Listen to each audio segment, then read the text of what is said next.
Jesus ബ്രൈറ്റിലേക്ക് എല്ലാ യേശുക്രിസ്തുവിലുള്ളവർക്കും സ്വാഗതം.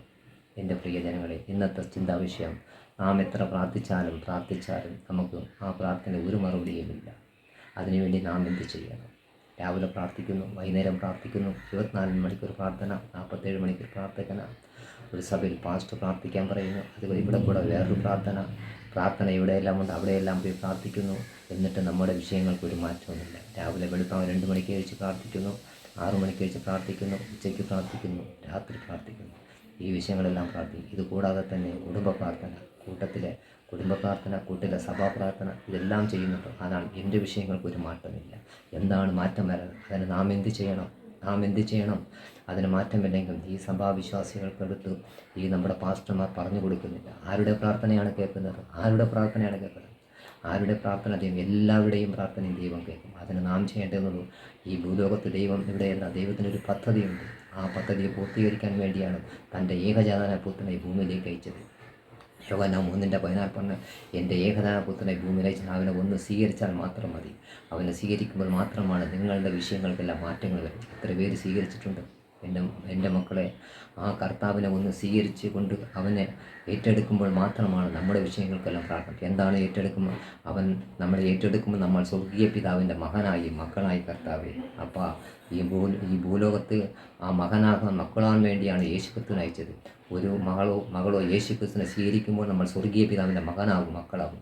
ആ മക്കളായി ഇരുന്നു കൊണ്ട് പ്രാർത്ഥിക്കുമ്പോൾ മാത്രം അവരുടെ പ്രാർത്ഥനയാണ് ദൈവം കേൾക്കുന്നത്. അതല്ലാതെ ചുമ്മാ ഒരു യേശുക്രിസ്തുവിനെ സ്വീകരിക്കാൻ ആരുടെ പ്രാർത്ഥന ദൈവം കേൾക്കുന്നത്? ആരുടെ പ്രാർത്ഥന? മകളായിരുന്നു കൊണ്ട് പ്രാർത്ഥിച്ചു വേണം. അതാണ് റോമർ 8:15 അപ്പാ, പിതാവേ എന്ന് വിളിക്കുന്ന പുത്രത്തിൻ്റെ ആത്മാവ് ഞങ്ങൾക്ക് നൽകിയിട്ടുണ്ട്. ആ ആത്മാവ് ഞങ്ങളുടെ ഉള്ളിൽ വരുമ്പോൾ നമ്മൾ സ്വർഗീയ പിതാവിൻ്റെ മകനായി കഴിഞ്ഞു. അതാണ് ഗലാത്യർ 4:5, 6, 7 പറയുന്നത്. നിങ്ങളിന്നെ ഭയപ്പെടുന്ന ആത്മാവിനെയല്ല, പുത്രത്തിൻ്റെ ആത്മാവിനാണ് നൽകിയിരിക്കുന്നത്. അതേ റോമർ 8:17 പറഞ്ഞ്, നിങ്ങളിന്നും സ്വതന്ത്രമായി അവകാശികളായി. നിങ്ങളിനി ആരുടെ മുമ്പിലാണ് പോവേണ്ടത്? ഒരു പാസ്റ്ററിൻ്റെ കീഴിലാണോ? പാസ്റ്ററിൻ്റെ കീഴിലല്ല. നമ്മൾ സ്വതന്ത്രവാഴിയായി. ഇത്രയും മുഴുവൻ ഈ ലോകത്തിൻ്റെ അടിമയായിരുന്നു. നമ്മളിന്ന് അതല്ല, സ്വർഗീയ പിതാവിൻ്റെ മക്കളായി. അങ്ങനെ ഇരിക്കുമ്പോൾ നിങ്ങൾ പുത്രത്തിൻ്റെ ആത്മാവിനെ പ്രാപിച്ചിരിക്കും. നിങ്ങൾ മക്കളായി കഴിഞ്ഞാൽ അവകാശികളായി, സ്വതന്ത്രമായി കഴിഞ്ഞു. അപ്പോൾ നാം എന്താണ് ചെയ്യേണ്ടത്? ഒരു പാസ്റ്ററിൻ്റെ കീഴിൽ നിങ്ങളുടെ വിഷയങ്ങൾക്ക് നിങ്ങൾ പ്രാർത്ഥിക്കണം. മാറ്റം കിട്ടും. ആ യേശുക്രിസ്തുവിനെ പൂർണ്ണ ഹൃദയത്തോട്, പൂർണ്ണ ആത്മാവോട്, പൂർണ്ണ ശക്തിയോട്, പൂർണ്ണ സ്നേഹത്തോട് ഹൃദയത്തിൽ വരുമ്പോൾ ദൈവം മകത്ത് വരും. അതല്ലാതെ നിങ്ങൾ എത്ര തന്നെ യേശുവിനെ സഭയിൽ ഞാൻ പോകുന്നു, വേണ്ട കാര്യങ്ങളെല്ലാം ചെയ്യുന്നുണ്ട്, അത് കൊടുക്കുന്നു, ഇത് കൊടുക്കുന്നു, സ്വോത്രകാശ് കൊടുക്കുന്നു, ഞാൻ സുവിശേഷം ചെയ്യുന്നു, ആഴ്ചതോറും പോകുന്നു, അതുകൂടാതെ എന്തൊക്കെ വേലയുണ്ടോ ദാനധർമ്മം ചെയ്യുന്നു, ഇതൊന്നുമല്ല ദൈവം അവിടെ അന്വേഷിക്കും. ഞാൻ അയച്ച എൻ്റെ പുത്രനെ യേശുക്രിസ്തുവിനെ നിങ്ങൾ സ്വീകരിച്ചിട്ടുണ്ടോ? ആ യേശുക്രിസ്തുവിനെ സ്വീകരിച്ചു കൊണ്ടല്ലാതെ നിങ്ങൾക്ക് ഒരു വിഷയങ്ങൾക്കും മാറ്റമില്ല. എൻ്റെ പ്രിയ ജനങ്ങളെ, നിങ്ങൾ ആത്മീയമായി ബലപ്പെടുവാൻ വേണ്ടി നിങ്ങൾ യേശുക്രിസ്തുവിനെ പൂർണ്ണ ഹൃദയത്തിലേക്ക് ഒന്ന് സ്വീകരിച്ചു കൊണ്ട് അവൻ്റെ പാദപീഠത്തിലിരുന്നു കൊണ്ട്, അപ്പാ, എനിക്ക് ഇന്ന വിഷയമുണ്ട്, നിങ്ങൾ ഒന്ന് പ്രാർത്ഥിച്ചു പ്രാർത്ഥിച്ചു. അതിന് ആ വിഷയങ്ങൾക്ക് മറുപടിയുണ്ട്. നാളെ എന്താണ് പ്രാർത്ഥിക്കേണ്ടത്? നമ്മുടെ വിഷയങ്ങൾക്ക് ആദ്യം മുൻതൂക്കം കൊടുക്കരുത്. നമ്മൾ ഈ വിഷയം അതിനൊന്നും മുൻതൂക്കം കൊടുക്കരുത്. സ്വർഗീയ പിതാവ്, നാം ആരാണ്? സ്വർഗീയ പിതാവിൻ്റെ മകൻ. അപ്പോൾ എന്താണ് പ്രാർത്ഥന? സ്വർഗീയ പിതാവിൻ്റെ മകനായിരുന്നു കൊണ്ട് പ്രാർത്ഥിക്കുമ്പോൾ നമ്മുടെ വിഷയങ്ങൾക്കൊന്നും കൊടുക്കില്ല. വചനം എന്ത്? മത്തായി 6:33 ആദ്യം നിങ്ങൾ രാജ്യവും നീതിയും അന്വേഷിക്കുകയും അതിനപ്പുറം നിങ്ങൾക്ക് സമാധാനം വരും, എല്ലാം നിങ്ങൾക്ക് നൽകുമെന്നാണ് വചനം പറയുന്നത്. അപ്പോൾ ആ രാജ്യനീതി എന്ന് വെച്ചാൽ എന്താണ്? ആ രാജ്യം, അപ്പാ, നീ എന്നിൽ വരണം, നീ എൻ്റെ ഹൃദയത്തിൽ വരണം, നീ എൻ്റെ ഹൃദയത്തിൽ വന്ന് എന്നെ നടത്തണം, എന്നെ നിയന്ത്രിക്കണം. ഈ ജഡം എന്നെ നിയന്ത്രിക്കരുത്, ഈ ലോകചിന്ത എന്നെ നിയന്ത്രിക്കരുത്, എൻ്റെ മനസ്സിൻ്റെ ചിന്ത എന്നെ നിയന്ത്രിക്കരുത്. കൺമോഹം, നടമോഹം, ഒരു മോഹത്തിന് എന്നെ അടിമപ്പെടാതെ വേണം അങ്ങനെ നിയന്ത്രിക്കാം എന്ന് പറയുമ്പം രാജാതിരാജൻ കർത്താതി ഹൃദയത്തിൽ വന്ന് വാസം ചെയ്തുകൊണ്ടും അവൻ നമ്മളെ ഓരോ ദിവസവും നമ്മളെ നടത്തും.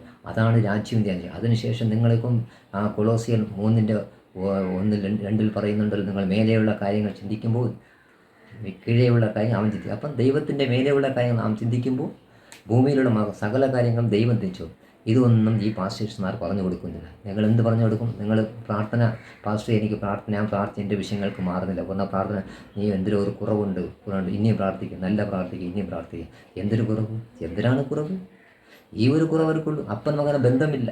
അപ്പനവൻ ബന്ധമില്ലാതെ എത്ര പ്രാർത്ഥിച്ചാലും ആ പ്രാർത്ഥനയ്ക്ക് ഒരു ഫലവുമില്ല. ഇത് ഇവർ പറഞ്ഞു കൊടുക്കുന്നില്ല. എന്തൊരു കുറവുണ്ട്. എന്തൊരു കുറവാണ്? വേണമെങ്കിൽ പറയും നിങ്ങളുടെ പാത്രം നല്ല ശുദ്ധീകരിച്ചിട്ടില്ല, കഴുകിയിട്ടില്ല, ഒന്നുകൂടെ കഴുകണം. അതല്ലല്ലോ ശുദ്ധീകരണം നമ്മളെ കൊണ്ട് ചെയ്യാൻ പറ്റുമോ? പരിശുദ്ധവാനായ ദൈവം നമ്മളെ പരിശുദ്ധവാനാക്കുന്നത്, ആ പരിശുദ്ധവാനായ ദൈവം നമ്മുടെ ഹൃദയത്തിൽ വരാതെ നമ്മളൊരു ശുദ്ധീകരിക്കാൻ കഴിയില്ല.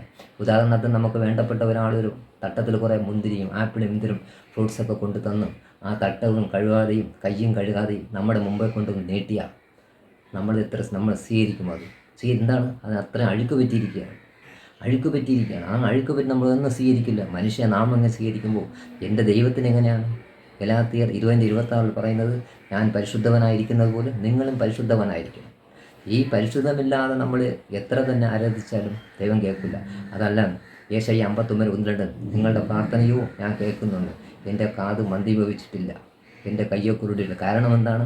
നിങ്ങൾ അകൃത്യങ്ങളാണ്. നിങ്ങൾ അങ്ങോട്ടേക്ക് എന്നെ വരാൻ താമസിക്കുന്നില്ല, എന്നെ അടുക്കിലേക്ക് അറിയാൻ പറ്റുന്നില്ല. ആ യേശയ്യ 1:10-15 ഭാഗങ്ങളിൽ അത് വായിക്കുന്ന നമുക്കറിയാം.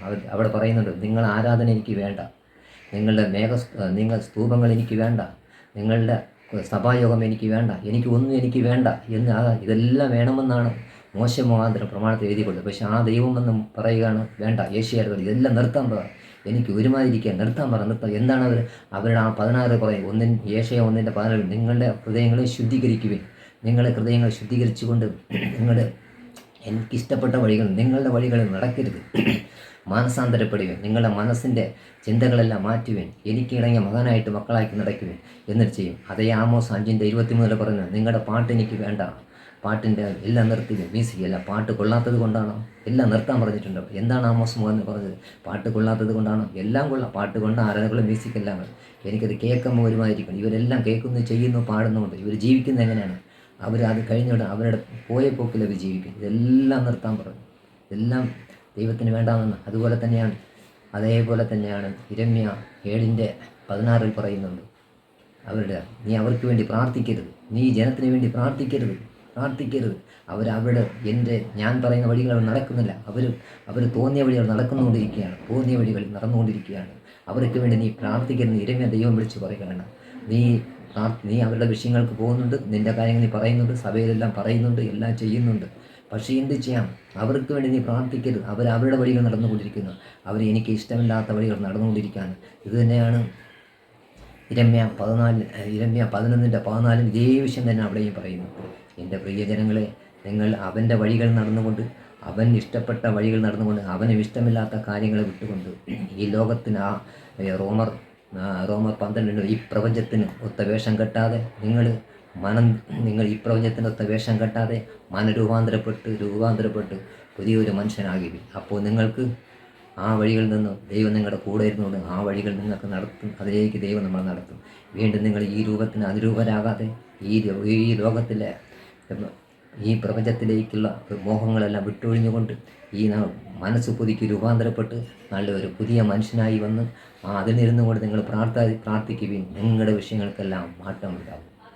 ദൈവത്തിൻ്റെ ആത്മാവ് നടത്തുന്നതെല്ലാം മാത്രമേ, ദൈവത്തിൻ്റെ ആത്മാവില്ലാതെ ആരുടെ പ്രാർത്ഥന ദൈവം കേൾക്കുന്നില്ല. അതാണ് റോമർ 8:9 നിങ്ങളോ ദൈവത്തിൻ്റെ ആത്മാവ് നിങ്ങൾ നടത്തുന്നവൻ, നിങ്ങൾ ദൈവത്തിൻ്റെ ആത്മാവ് നടത്തുന്നവങ്ങൾ, നിങ്ങൾ അവനുള്ളവൻ. അതേ അല്ലെന്നുണ്ടെങ്കിൽ അതിൽ പറയുന്നുണ്ട്, യേശുക്രിസ്തു നടക്കാത്തവൻ അവനുള്ളവനല്ല. അതേ റോമൻ 8:1 പറഞ്ഞത്, നിങ്ങൾ യേശുക്രിസ്തുവിലുള്ളവരാ, നിങ്ങൾക്ക് ശിക്ഷാവിധിയില്ല. ആർക്കാണ്? പ്രാർത്ഥന പാടുന്നവർക്ക്, സഭയിൽ വരുന്നവർക്കാണോ? പാട്ട് പാടുന്നവർക്കാണോ?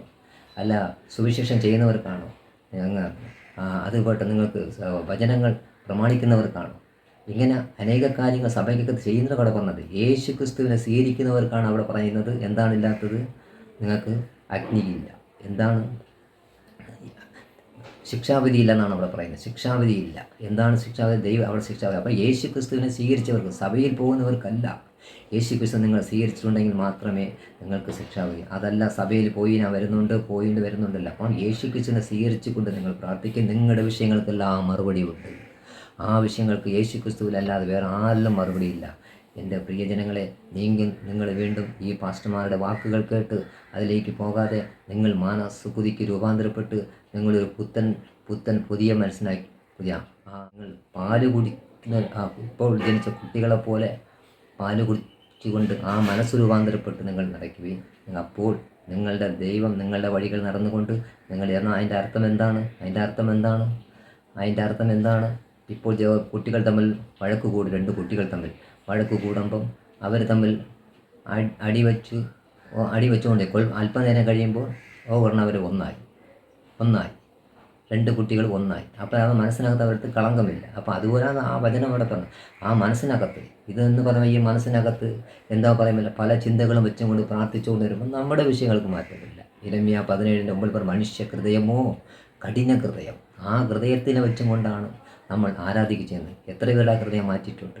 മാർക്കോസ് 7:21 ആവശ്യങ്ങൾ പറയുന്നത് മനുഷ്യ ഹൃദയമോ ഇങ്ങനത്തെ ചിന്തകളാണ്. ദുഷ്ടപ്രവൃത്തി, ദുഷ്ചിന്ത, വ്യഭിചാരം, കൂത്ത്, അതുപോലെ തന്നെ പല പല കാര്യങ്ങൾ അവിടെ പറയുന്നുണ്ട്.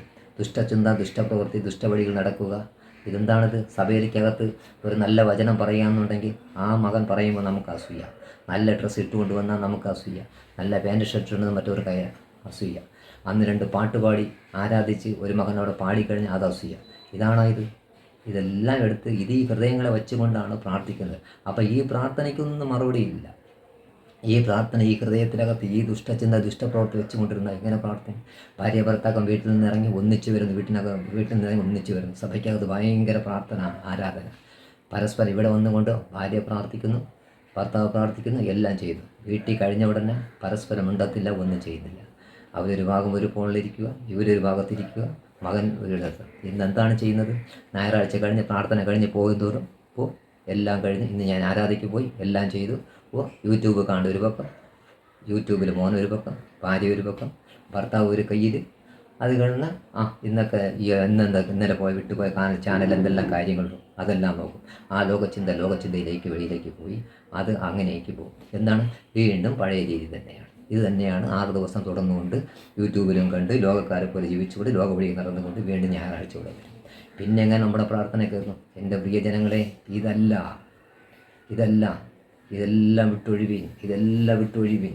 ലോകക്കാരെ പോലെ നിങ്ങൾ ജീവിക്കരുത്, നമ്മൾ ജോയിക്കരുത്. നമ്മൾ ആരാണ്? പുതിയ സൃഷ്ടിയായി ഒറ്റ ക്രിസ്തുവിലായാൽ പുതിയ സൃഷ്ടി. പഴയതെല്ലാം കഴിഞ്ഞുപോയി. നിങ്ങൾ പുതിയ സൃഷ്ടിയാലായിരുന്നു. നിങ്ങൾ മകനായി മക്കളായി ഇരുന്നു കൊണ്ട് നിങ്ങൾ പ്രാർത്ഥിക്കുമ്പോൾ നിങ്ങളുടെ വിഷയങ്ങൾക്ക് 100% ഉറപ്പ് ഞാൻ തരുന്നു മക്കളെ. തീർച്ചയായിട്ടും മാറ്റമുണ്ടാകും. നിങ്ങളുടെ വിഷയങ്ങൾക്കെല്ലാം മാറ്റമുണ്ടാകും. മനസ്സ് പുതുക്കി രൂപാന്തരപ്പെടുകയും. അതല്ലാതെ നിങ്ങളുടെ വിഷയങ്ങൾ നിങ്ങൾ എത്ര തന്നെ പ്രാർത്ഥിച്ചാലും നിങ്ങളുടെ വിഷയങ്ങൾക്ക് നിങ്ങൾ ഇരുതി തന്നെ പ്രാർത്ഥിക്കണം. ഒരു പാസ്റ്റർ പ്രാർത്ഥിച്ചാൽ അവരുടെ വിഷയങ്ങൾക്ക് വേണമെങ്കിൽ മാറ്റം കിട്ടും. ചിലപ്പോൾ ആദ്യകാലം ചിലപ്പോൾ പ്രാർത്ഥിച്ചാൽ കിട്ടും. വീണ്ടും നിങ്ങളുടെ വിഷയങ്ങൾക്ക് നിങ്ങൾ മക്കളായിരുന്നു കൂടെ അപ്പൻ്റെ പാദപ്പെടത്തിരുന്ന് പ്രാർത്ഥിക്കുമ്പോൾ നിങ്ങളുടെ വിഷയങ്ങൾക്ക് മാറ്റങ്ങൾ വരും. എൻ്റെ പ്രിയരെ, ഇന്ന് നിങ്ങൾ വഴിതെറ്റി പോയിക്കൊണ്ടിരിക്കാതെ നിങ്ങളുടെ വിഷയങ്ങൾക്ക് കഷ്ടവും ബുദ്ധിമുട്ടും പ്രയാസങ്ങൾ വരും. അത് നിങ്ങൾ തന്നെയാണ്. അപ്പൻ്റെ പാദപീഠത്തിൽ മക്കളായി ഇരുന്നു കൊണ്ട് വീണ്ടും എൻ്റെ ദൈവമക്കളെ, വീണ്ടും ഒരിക്കൽ കൂടി ഞാൻ നിങ്ങളടുത്ത് പറയുകയാണ്, നിങ്ങൾ വീണ്ടും കഷ്ടത്തിൽ അകപ്പെടാതെ എൻ്റെ ദൈവം പറഞ്ഞിട്ടുണ്ട്, എൻ്റെ സമാധാനം ഞാൻ നിങ്ങൾക്ക് നൽകിക്കൊണ്ട് പോവുകയാണെന്ന്. യോഹന്നാൻ 14:14. എൻ്റെ സമാധാനം എന്ന് വെച്ചാൽ എന്താണ്? നിങ്ങൾ എൻ്റെ സമാധാനം നിങ്ങൾ ദൈവത്തിൻ്റെ സമാധാനം നിങ്ങൾക്ക് നൽകിയിട്ട് പോകുന്നതാണ് ദൈവം പറയുന്നത്. ദൈവത്തിൻ്റെ സമാധാനം. ആ ദൈവത്തിൻ്റെ സമാധാനം നമുക്ക് എങ്ങനെ വരേണ്ടത്? യേശുക്രിസ്തുവിനെ സ്വീകരിക്കാതെ ഒരിക്കലും ആ സമാധാനം വരത്തില്ല. യേശുക്രിസ്തുവിനെ സ്വീകരിച്ചിട്ടുള്ളവർക്കെല്ലാം സമാധാനം. ആദ്യം അവൻ തരുന്നത് എന്താണ്?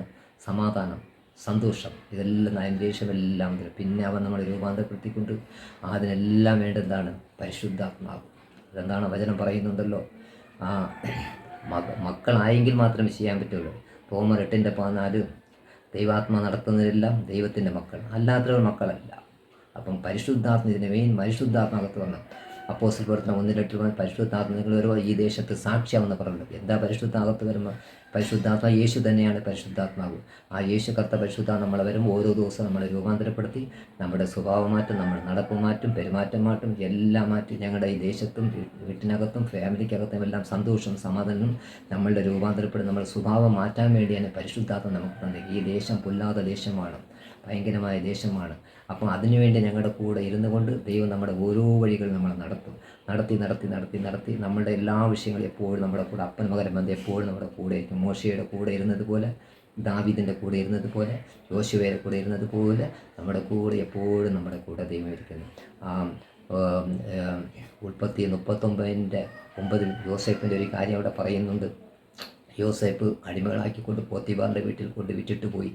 പോത്തിഫാർ ആ മകനെ ഏറ്റുകൊണ്ട് അവനവിടെ അടിമയായി ജോലി ചെയ്യുന്ന പോത്തിഫാർ ആ മകനെ അവൻ്റെ സ്വഭാവവും പെരുമാറ്റമെല്ലാം കണ്ട് ഇവനെ കൂടി ദൈവമില്ല എന്നുണ്ടെങ്കിൽ സ്വഭാവം ഇല്ല എന്നുണ്ട് ആ പോത്തിഫാർ കണ്ടതുകൊണ്ട് ആ മകൻ അവിടെ നിർത്തുകയും ആ മകനെ നിർത്തിക്കൊണ്ട് എല്ലാ കാര്യങ്ങളും അവനെ ഏൽപ്പിച്ചിട്ട് പോയി. അപ്പോഴാണ് അവൻ്റെ ഭാര്യ എന്ന മകൾ ഒരു തെറ്റായ പ്രവൃത്തിയിലേക്ക് വരുമ്പോൾ ആ മകൻ വിട്ടു പോവുകയാണ്. കാണാൻ അവൻ സുന്ദരനും സൗന്ദര്യനും പ്രായം ചെറുതാണ്, 60-70 വയസ്സോ അല്ല, ചെറുപ്രായമാണ്. എന്താണ് ആ മകൻ വിട്ടുപോയത്? എന്താണ് അവിടെ പറയുന്നത്? ആ 39:2 പറഞ്ഞത്, യഹോവയോ അവൻ്റെ കൂടെ ഉണ്ടായിരുന്നു, അതുകൊണ്ട് അവൻ മാറിപ്പോയി. എന്താണ്? ആ ദൈവം അവൻ്റെ കൂടെ ഉള്ളത് കൊണ്ടാണ്. അപ്പം ദൈവം നമ്മുടെ കൂടെ ഉണ്ടെങ്കിൽ എല്ലാ വിഷയങ്ങൾക്കും നമ്മൾ തെറ്റ് ചെയ്യത്തില്ല, പാപത്തിൻ്റെ പ്രവൃത്തി ചെയ്യത്തില്ല, ഒരു വിഷയം ചെയ്യില്ല. നമ്മൾ എന്തെങ്കിലും തെറ്റ് ചെയ്യുമ്പോൾ ഡേ നമ്മളെ വിളിച്ചുണർത്തും. നീ ഇപ്പം ചെയ്ത എന്താണ് വിഷയം? നീ ആവശ്യമില്ലാത്ത വാക്കുകൾ പറഞ്ഞു കഴിഞ്ഞാൽ പിന്നിൽ എന്താണത്? ഇതെല്ലാം ദൈവം നമ്മുടെ ഉള്ളിലകത്തിൽ നിന്ന് നമ്മളെ ഉണർത്തിത്തരും. അപ്പം പരിശുദ്ധാത്മ നമുക്ക് തരുന്ന എന്തിനാണ്? നമ്മളെ ബലപ്പെടുത്താൻ വേണ്ടി. ആടാനും തുള്ളാനും അന്യഭാഷ പറയാനല്ല. അന്യഭാഷ ഉണ്ട്, അത് വേറൊരു ഭാഗമാണ്. അപ്പം അതല്ല, അതിനു വേണ്ടിയല്ല അത് പരിശുദ്ധാത്മ അകത്ത് വരുമ്പോൾ നമ്മളെ ബലപ്പെടുമ്പോൾ ശക്തിപ്പെടുമ്പോൾ അല്ല. ഒരു പാസ്റ്റ് പ്രാർത്ഥിച്ചിട്ടല്ല പരിശുദ്ധാത്മ വന്നത്. അഭിഷേകവും പ്രാർത്ഥന എല്ലാം യേശുവിനെ സ്വീകരിക്കുമ്പോൾ എല്ലാം അകത്ത് വരുന്നു. എൻ്റെ പ്രിയരെ, നിങ്ങൾ വീണ്ടും ഈ അടിമകൾക്ക് അടിമാവാതെ നിങ്ങളുടെ വിഷയങ്ങൾക്ക് നിങ്ങൾ തന്നെയാണ് മാറ്റം വരുത്തേണ്ടത്. അപ്പം എൻ്റെ പാദപീഠത്തിൽ മക്കളായിരുന്നു കൊണ്ട് പാദപീഠത്തിൽ ഇരുന്ന് പ്രാർത്ഥിക്കുക. നിങ്ങളുടെ വിഷയങ്ങൾക്ക് എല്ലാ വിഷയങ്ങൾക്കും മാറ്റം കൊണ്ടുവരാതെ. ഇത്രയും പറഞ്ഞുകൊണ്ട് യേശു ക്രിസ്തുവിൽ എൻ്റെ വാക്കുകൾ ചുരുക്കുന്നു.